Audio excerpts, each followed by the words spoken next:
اس کے اوپر بیان نہیں کیا جاتا۔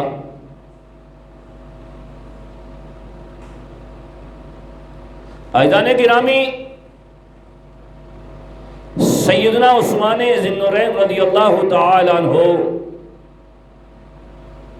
اولین صحابہ کرام میں سے ہے، اور آپ کی شان کریم نبی علیہ السلام نے آپ کو اپنی بیٹی حضرت رقیہ نکاح کے اندر دی۔ غزوہ بدر کا مارکہ آیا، اس ٹائم سیدہ بیمار تھی، اب بدر کے لیے میدان جہاد میں نہ جا سکے۔ نبی کریم نے منع فرمایا کہ آپ گھر میں رہیں، لیکن شان یہ عطا فرمائی کہ جب کملی والے واپس آئے تو آپ نے سیدنا عثمان غنی کو بدری صحابہ میں شامل فرمایا، اور جس انداز میں مال غنیمت جہاد کے میدان میں شامل ہونے والے بدری صحابہ کو عطا فرمایا، اسی طرح سیدنا عثمان غنی کو بھی عطا فرمایا۔ یہ شان حضرت عثمان غنی کی ہے کہ 1,24,000 کم و بیش انبیاء کرام، اور ایک روایت میں 2 لاکھ سے زائد انبیاء کرام جو رب نے انسانیت کی ہدایت کے لیے مبعوث فرمائے، اللہ نے ان کو اولاد بھی عطا فرمائی، بیٹے بھی دیے، بیٹیاں بھی دیں۔ انبیاء اپنی بیٹیوں کی شادیاں بھی کرتے رہے، لیکن جناب آدم علیہ السلام سے لے کر قیامت تک یہ واحد انفرادی شان جناب حضرت عثمان غنی رضی اللہ تعالیٰ عنہ کی ہے کہ آپ کے علاوہ پوری روح زمین میں کوئی بھی دوسرا ایسا انسان نہیں کہ جس کے نکاح میں کسی نبی کی 2 بیٹیاں یکے بعد دیگرے آئی ہوئی، اور اسی وجہ سے حضرت عثمان غنی رضی اللہ تعالیٰ عنہ کو ذی النورین کا خطاب عطا فرمایا۔ اور بریلی کے تاجدار نے جب اس بات کو اپنے انداز میں بیان فرمایا تو آپ نے قلم اٹھایا، فرمایا نور کی سرکار سے پایا دوشالہ نور کا، نور کی سرکار سے پایا دوشالہ نور کا، ہو مبارک ذو النورین تجھ کو یہ جوڑا نور کا۔ فرمایا عثمان غنی یہ آپ کی شان کہ اللہ کے نبی نے ایک کے فوت ہونے کے بعد دوسری بیٹی بھی آپ کے نکاح میں عطا فرمائی۔ نبی کے جگر کے ٹکڑے 2 بیٹیاں آپ کے نکاح کے اندر آئیں، 2 نور عثمان غنی کو ملے، جس کی وجہ سے آپ نے قلم اٹھا کے یوں لکھا کہ نور کی سرکار سے پایا دوشالہ نور کا، ہو مبارک ذی النورین تجھ کو یہ جوڑا نور کا۔ بلکہ آپ فرماتی ہے کہ میرے کریم نبی کی نسل کے بارے میں قلم اٹھا کے یوں لکھتی ہیں کہ تیری نسل پاک میں ہے بچہ بچہ نور کا، تیری نسل پاک میں ہے بچہ بچہ نور کا، تو ہے عین نور تیرا سب گھرانہ نور کا۔ کملی والے آقا آپ نور ہیں اور آپ کے گھرانے کا ہر فرد نور ہے، اور اسی گھرانے کی 2 شہزادیاں ایک کے بعد دوسری سیدنا عثمان غنی کے نکاح میں آئیں، اور جب دوسری شہزادی کا وصال ہوا تو میرے کریم نبی نے فرمایا عثمان اگر اللہ مجھے 40 بیٹیاں عطا فرماتا اور ایک ایک کر کے وہ فوت ہوتی جاتی تو میں ایک کے بعد ایک کر کے 40 کی 40 بیٹیاں تیرے نکاح کے اندر عطا فرما دیتا ہوں۔ یہ شان صرف اور صرف حضرت عثمان غنی رضی اللہ تعالیٰ عنہ کی ہے۔ اور پھر وہ حیا کے اتنے بڑے پیکر، شرم و حیا کے اتنے بڑے پیکر ہیں کہ صحابہ کرام فرماتے ہیں کہ جب کبھی غسل فرماتے تنہائی کے عالم میں، بند کمرے میں بھی اگر آپ غسل کرتے تو اس ٹائم بھی آپ کپڑے نہیں اتارا کرتے تھے، کپڑے پہن کے آپ غسل کیا کرتے تھے۔ اتنے شرم و حیا کے پیکر۔ بلکہ ایک مرتبہ تو یوں ہوتا ہے کہ نبی کریم علیہ السلام جلوہ افروز ہیں، دروازے پہ دستک ہوئی، پوچھا گیا کون؟ آواز آئی اناس ابو بکر صدیق۔ اجازت عطا فرما دی گئی، صدیق اکبر تشریف لائے۔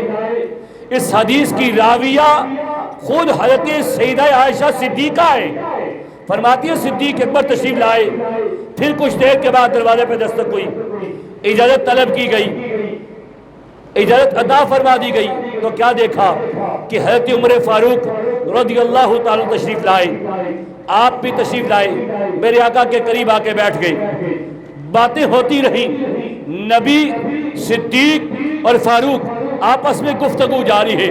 ابھی کچھ دیر کے بعد پھر دروازے پہ دستک ہوئی، پھر پوچھا گیا کون؟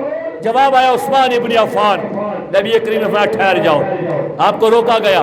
اللہ کے رسول جو ابھی لیٹے ہوئے تھے، آپ کی پنڈلیوں کے اوپر کپڑا نہیں تھا، پنڈلیاں ننگی تھی، آپ لیٹے تھے، آپ اٹھ کے بیٹھ گئے، اپنی پنڈلیوں پہ چادر ڈالی، پنڈلیوں کو ڈھانپ دیا، پھر فرمایا اب عثمان کو اندر آنے دیا جائے۔ عثمان غنی تشریف لائے، گفتگو ہوتی رہی، کچھ دیر کے بعد عثمان غنی بھی گئے، فاروق اعظم بھی واپس گئے، صدیق اکبر بھی چلے گئے۔ اما عائشہ صدیقہ رضی اللہ تعالیٰ فرماتی ہے میں نبی کریم کی بارگاہ میں حاضر ہوئی، عرض کی یا رسول اللہ آج میں نے عجیب انداز دیکھا۔ میرے بابا صدیق اکبر آئے، آپ نے جنبش نہیں فرمائی، آپ اسی انداز میں لیٹے رہے۔ فاروق اعظم آئے، آپ نے حرکت نہیں کی، اسی انداز میں لیٹے رہے۔ لیکن جب عثمان غنی آئے، آپ ان کے آنے سے پہلے اٹھ کے بیٹھ گئے، ننگی پنڈلیوں پہ کپڑا ڈال دیا۔ وجہ کیا ہے؟ میرے کریم نبی نے فرمایا عائشہ عثمان وہ ہے کہ جس سے رب کے فرشتے بھی حیا کرتے ہیں، میں عثمان سے حیا کیوں نہ کروں؟ میرا عثمان اتنے حیا والا ہے کہ میرے عثمان سے رب کے فرشتے بھی حیا کرتے ہیں۔ اور ایک روایت میں یہ بھی آتا ہے کہ نبی کریم علیہ السلام نے فرمایا جب قیامت کا دن آئے گا، سب سے پہلے حساب و کتاب جب شروع ہوگا تو اس ٹائم حضرت ابوبکر صدیق کا حساب پہلے شروع ہوگا، پھر عرض کی رسول اس کے بعد فرمایا اس کے بعد عمر فاروق کا حساب شروع ہوگا، پھر عرض کی گئی، اور ایک جگہ پہ روایت کرنے والے خود مولا علی ہیں، پھر سوال کیا گیا یا رسول اللہ فاروق اعظم کے بعد پھر کس کا حساب ہوگا؟ میرے آقا علی عمر کے بعد تیرا حساب لیا جائے گا۔ عثمان غنی حیرت میں، حضرت مولا علی حیرت میں مبتلا ہو گئی، نبی کریم کو دیکھنے لگے، عرض کی یا رسول اللہ میں نے یہ سمجھا تھا، میرا یہ خیال تھا کہ فاروق اعظم کے بعد آپ عثمان غنی کا نام لیں گے، لیکن آپ نے میرا نام لے لیا ہے۔ میرے کریم نبی نے فرمایا علی میرا عثمان وہ ہے جس کے حیا کی وجہ سے میں نے رب سے دعا کی تھی یا اللہ سب کا حساب لے لینا لیکن میرے عثمان سے حساب نہ لینا، اس لیے کہ اتنے شرم والا ہے، اتنی حیا والا ہے کہ مجمع کے اندر میرا عثمان حساب نہیں دے سکے گا۔ میں تیرا محبوب ہو کے تو اسے دعا کرتا ہوں یا اللہ میرے عثمان کو بغیر حساب کے جنت عطا فرما دینا۔ یہ عثمان غنی کی شان ہے۔ اور پھر اگر چلے جیش عسرت، وہ جہاد کے لیے جب نبی کریم نے صحابہ کو مال دینے کی ترغیب دلائی، اب جیش عسرت اس کو کہا اس لیے جاتا ہے کہ وہ تنگ دامنی کا جنگ تھا، غربت کا دور تھا۔ جیش عسرت یعنی تنگی کا مقام، غربت کے ٹائم پہ جہاد کے لیے نکلنے لگے۔ نبی نے صحابہ کو ترغیب دی کہ رب کے راستے میں مال پیش کیا جائے۔ نبی کریم نے جب یہ حکم دیا عثمان غنی کھڑے ہو گئے، عرض کی یا رسول اللہ 100 اونٹ بیمائے ساز و سامان کے میں پیش کرتا ہوں۔ میرے آقا پھر دوسری مرتبہ کھڑے فرمایا اور مزید سامان کی ضرورت ہے، دوبارہ سامان دیا جائے۔ عثمان غنی پھر کھڑے ہوئے، عرض کیا رسول اللہ 200 اونٹ بغیر ساز و سامان کے پیش کروں گا۔ میرے آقا نے تیسری مرتبہ پھر ترغیب دلائی، عثمان غنی پھر کھڑے ہو گئے، عرض کی یا رسول اللہ 300 اونٹ بغیر ساز و سامان کے میں پیش کرتا ہوں۔ اور حضرت صحابہ کرام فرماتے ہیں ہم نے اپنے کانوں سے سنا رب کے رسول منبر سے اترتے ہوئے یہ فرما رہے تھے ما علی عثمان ما عمل بعد هذه ما علی عثمان ما عمل بعد هذه، آج کے بعد میرا عثمان جو بھی کرے، میرا عثمان جو بھی کرے، آج کے بعد عثمان پہ کوئی گرفت نہیں ہوگی، عثمان سے کوئی مواخذہ نہیں ہوگا، عثمان سے کوئی گرفت نہیں ہوگی۔ اب یہاں پہ عاشقوں نے اپنے انداز میں جواب دیا، فرمایا اس لیے کہ سارے مسلمان، سارے لوگ، ان کے لیے حکم یہ ہے کہ تم گناہوں سے بچو۔ سارے مسلمانوں کے لیے حکم یہ ہے کہ تم گناہوں سے بچو۔ یہ زنا گناہ ہے، یہ چوری گناہ ہے، یہ سود گناہ ہے، یہ جھوٹ بولنا گناہ ہے، یہ ماں باپ کی نافرمانی گناہ ہے، یہ اسلام کی ساتھ بغاوت کرنا گناہ ہے، صحابہ کی بے ادبی، اہل بیت کی بے ادبی گناہ ہے۔ مسلمانوں کو حکم ہے تم گناہوں سے بچنا، لیکن میرے عثمان کی شان یہ ہے ان کے لیے رب نے گناہوں کا حکم دیا ہے کہ تم نے عثمان سے بچنا ہے، تم نے کبھی عثمان کے قریب ہی نہیں جانا۔ لوگ گناہوں سے بچتے ہیں، عثمان سے گناہ بچتا ہے، گناہ عثمان کے قریب نہیں آتے۔ اسی لیے نبی نے بولا تھا ما علی عثمان ما عمل بعد هذه، آج کے بعد عثمان جو بھی کرے عثمان پہ کوئی گرفت نہیں ہے۔ اور یہاں پہ حکیم الامت مفتی احمد یار خان نحیمی رحمت اللہ تعالی فرماتے ہیں کہ سیدنا عثمان غنی نے جو پہلی مرتبہ 100 اونٹوں کا اعلان کیا، دوبارہ پھر آپ نے کہا 200 اونٹ، تو پہلے 100 کو چھوڑ کے مزید 200 کا اعلان کیا تھا، اور جب تیسری مرتبہ پھر آپ نے کہا 300 اونٹ، تو پہلے 300 کو چھوڑ کے مزید 300 کا اعلان کیا تھا۔ گویا فرماتے ہیں 600 اونٹ بیمائے ساز و سامان کے جیسے اسرت کے میدان میں عثمان غنی نے نبی کی بارگاہ میں پیش فرما دیا تھا۔ یہ سخاوت کا عالم۔ اور پھر آپ فرماتی ہیں صرف یہی نہیں، 1000 درہم بھی آپ نے نبی کی بارگاہ میں پیش فرمایا، اور 1 درہم جو ہے وہ 4.5 ماشے سونے کا ہوتا ہے، 1000 درہم۔ اور پھر فرماتے ہیں اس کے بعد دوبارہ اپنی قمیض کو اپنی جھولی میں وہ درہم بھر کے لائے، اور 10,000 درہم نبی کے قدموں پہ قربان کر کے عرض کرتے یا رسول اللہ میں بھی آپ کا ہوں، میرا سارا مال بھی آپ کی خدمت میں حاضر ہے۔ اس نے نبی نے فرمایا تھا آج کے بعد میرا عثمان جو بھی کرے اس پہ کوئی گرفت نہیں ہے۔ اور صرف یہی نہیں ہوا، صحابہ فرماتے ہیں عثمان غنی نے 2 مرتبہ جنت نبی سے حاصل کی ہے، بلکہ 3 مرتبہ۔ ایک دفعہ تو آپ حشرہ مبشرہ کے اندر ہے نا، جن کو جنت کی خوشخبری دی ہے نبی نے۔ ایک مرتبہ جیسے اسرت کے موقع پہ جب سامان پیش کیا، اور دوسری مرتبہ جب وہ کھارے پانی کا کنواں مدینے میں موجود تھا اور پینے کے لیے میٹھا پانی نہیں ملتا تھا، وہ ایک یہودی کا جو بڑا قیمتی بیچا کرتا تھا، نبی نے کہا ہے کوئی میرا غلام جو وہ کنواں خرید کے مسلمانوں کے لیے وقف کر دے۔ اور عثمان غنی نے فوراً جا کے یہودی سے تجارت کے اصول کے مطابق سودے بازی کی۔ اس نے کہا میں نہیں بیچتا، میرا کاروبار اس کے ساتھ چلتا ہے۔ آپ نے کہا اچھا ایسے کرتے ہیں آدھا تو رکھ لے آدھا مجھے بیچ دے۔ اس نے کہا آدھا کنواں کیسے بکے گا؟ آپ نے کہا میں درمیان میں لکڑی رکھ دے، ایک طرف سے تو بیچتا جا، دوسری طرف سے مسلمانوں کے لیے تو مجھے بیچ دے۔ اس نے کہا پیسے بھی مل جائیں گے، کنواں بھی میرے پاس رہے گا۔ سودا طے ہو گیا، کنواں خرید لیا گیا، درمیان میں لکڑی رکھی گئی، اور صحابہ کرام کے لیے حکم یہ تھا کہ جو بھی آئے کنویں سے پانی نکالے مفت استعمال کرے. اب ادھر مفت تقسیم ہو رہا ہے, ادھر یہودی پیسوں کا دے رہا ہے.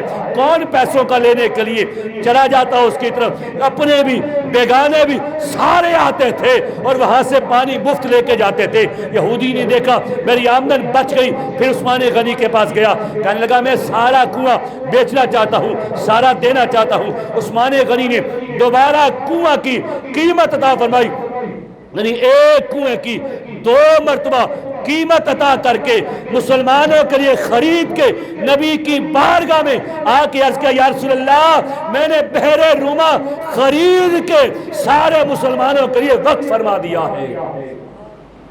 اور پھر آج کوئی اس ہستی عثمان غنی رضی اللہ تعالیٰ پہ بھونکنے لگ جائے, آج کوئی اپنے آپ کو اہل بیت کا محب کہہ کے نبی کے داماد پہ انگلی اٹھائے, نبی کے تیسرے خلیفہ پہ گندی زبان کھولے, تو اس کا اسلام کے ساتھ کوئی تعلق نہیں ہے.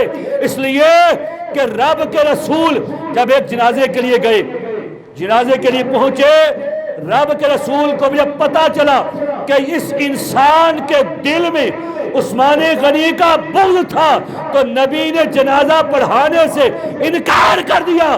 بتا جس کے دل میں عثمان کا بغض موجود ہو اس کا جنازہ رحمت اللہ للعالمین بھی نہیں پڑھایا کرتے.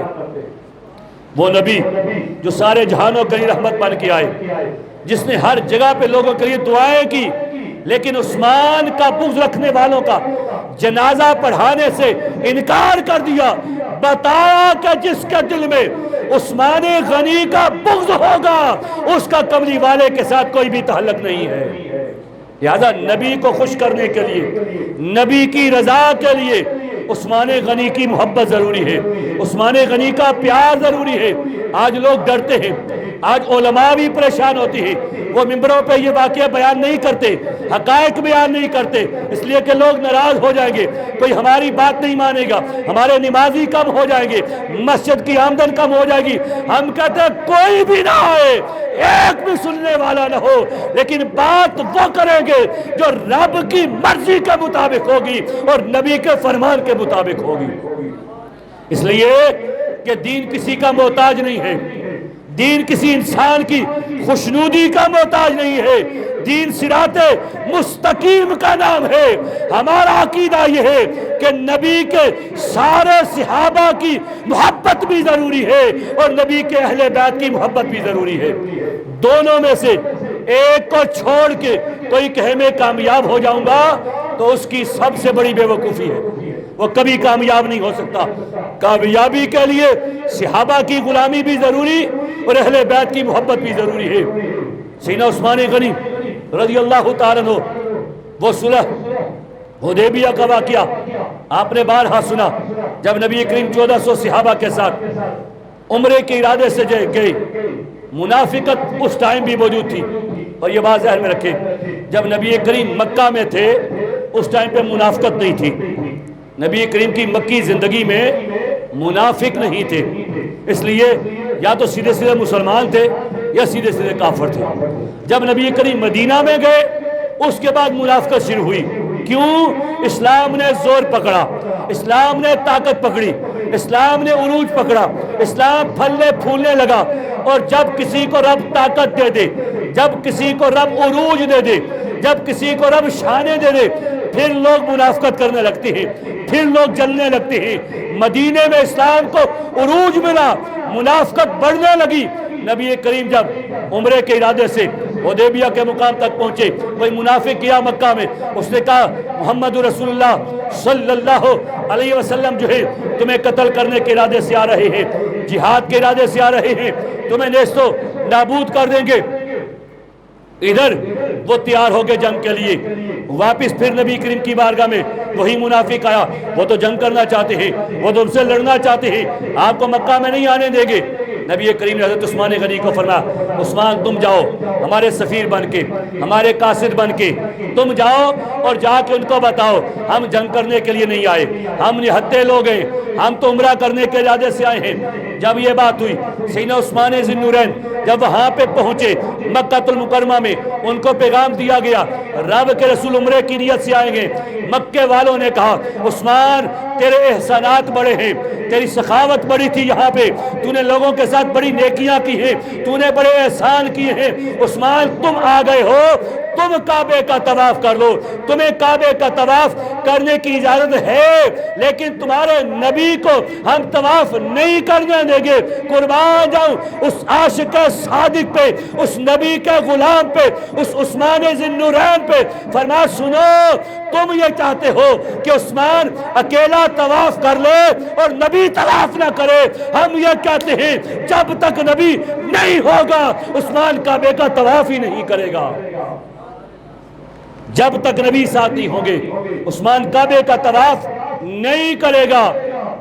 حج بھی ان کے صدقے رب نے کرا دیے، حج بھی ان کے صدقے رب نے کرا دیے۔ اصل الاصول بندگی اس تاجور کی ہے جن کے صدقے میں کعبہ بنا ہے۔ تم کہتے ان کو چھوڑ کے عثمان طواف کر لے، یہ نہیں ہو سکتا۔ بہرحال مکے والوں نے گرفتار کر لیا، جب آپ کو گرفتار کیا گیا افواہ پھیل گئی، عثمان غنی کو شہید کر دیا گیا۔ نبی کریم نے صحابہ سے بیعت لی، کیا کیا؟ بیعت لی، کیا کیا؟ بولو یار کیا کیا؟ بیعت لی، اونچی آنکھوں کیا کیا؟ بولو بولو کیا کیا؟ شرم توڑ کے، اگر یہ باتیں کرنے سے شرم آتی تو پہلے مجھے آنی چاہیے تھی، مجھے نہیں آ رہی، لہذا شرم کی باتیں نہیں ہیں۔ صحابہ سے نبی نے کیا لیا؟ بولو بولو کیا لیا؟ بیعت لی، اور قرآن نے اس بیعت کو ذکر کیا، ان الذین یبایعونک انما یبایعون اللہ ید اللہ فوق ایدیہم۔ نبی نے فرمایا صحابہ بیعت کرو، ہم عثمان کے خون کا بدلہ لیں گے۔ صحابہ نے بیعت کی اور پھر نبی نے اپنا ہاتھ مبارک صحابہ کے ہاتھ کے اوپر خود رکھ کے فرمایا ہذہ ید عثمان، یہ عثمان کی طرف سے نبی خود بیعت کر رہا ہے، یہ عثمان کی طرف سے نبی خود بیعت کر رہا ہے۔ اب مجھے یہ بتاؤ کیا مردے بھی بیعت کرتے ہیں؟ بیعت تو زندہ کرتے ہیں نا، کبھی مردوں نے بیعت کی ہے؟ بولو شک ہے کسی کو؟ مردے کبھی بیعت کرتے ہیں؟ نہیں کرتے، زندہ بیعت کرتے ہیں۔ اب جو یہ کہتے ہیں کہ نبی کو پتا ہوتا کہ عثمان زندہ ہیں تو نبی بیعت کیوں کرتے؟ میں نے کہا رب کا قرآن پڑھ، نبی نے کہا تو رب نے نقل کر دیا ید اللہ فوق ایدیہم، نبی نے کہا یہ ہاتھ میرا نہیں عثمان کا ہے، رب نے کہا نبی یہ ہاتھ تیرا نہیں تیرے خدا کا ہے، نبی کے ہاتھ کو خدا اپنا ہاتھ کہتا ہے اور نبی عثمان کے ہاتھ کو اپنا ہاتھ کہہ رہا ہے۔ اور عثمان کی طرف سے بیعت کر کے بتایا کہ یہ افواہ پھیلی ہے ابھی تو میں بیعت کر رہا ہوں، یہ بتا رہا ہوں کہ میرا عثمان زندہ ہے، مجھے پتا ہے میرا عثمان زندہ ہے، لیکن قیامت تک کے لیے یہ بتانا چاہتا ہوں کہ عثمان کے حق میں کھڑا ہونا یہ نبی کے پیاروں کی سنت ہے۔ اور یہ ایک اور بات بھی واضح کر دوں، کچھ لوگ حضرت مولا علی کرم اللہ وجہ الکریم اور حضرت امیر معاویہ رضی اللہ تعالیٰ عنہ کی ان جنگوں کو پیش کر کے یہ کہتے ہیں، حضرت امیر معاویہ کے خلاف تبرہ کرتے ہیں، ان کے خلاف بولتے ہیں۔